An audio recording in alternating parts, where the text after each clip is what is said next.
In the last episode, we saw a ruler who refused to accept death. He searched for immortality. He erased history. He denied his own collapse. But none of that explains what he built underground.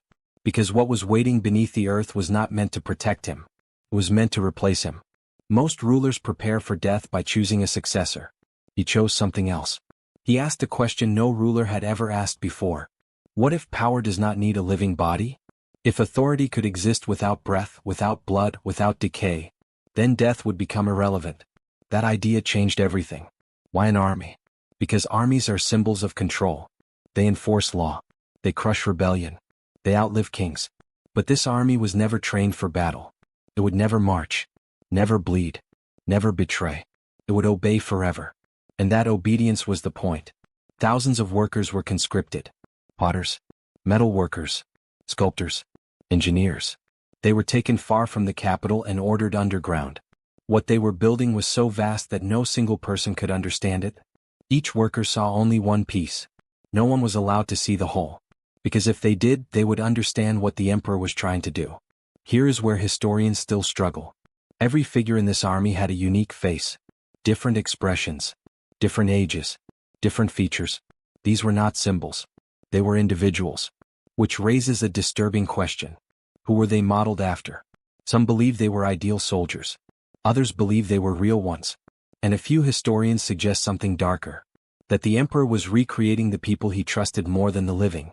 This army did not face outward. It faced inward. Toward the tomb. Toward the emperor.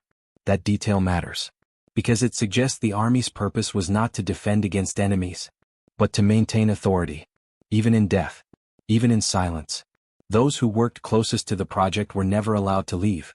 Records suggest entire teams disappeared. Not executed publicly. Not imprisoned. Simply erased. Because knowledge was dangerous. If people knew the emperor planned to rule after death, they might ask why he feared life ending so much. And that question could not be allowed. At this point in history, the emperor finally has a name. He was Qin Shi Huang, the man who unified China.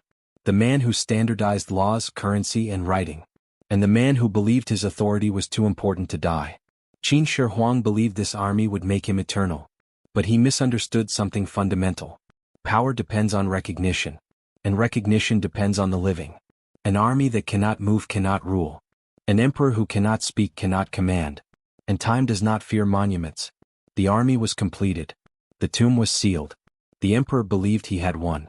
But the poison he drank to live forever was already destroying him. And in the next episode, we will see how the very thing meant to save him became the instrument of his death. He tried to defeat time with obedience. Time answered with decay.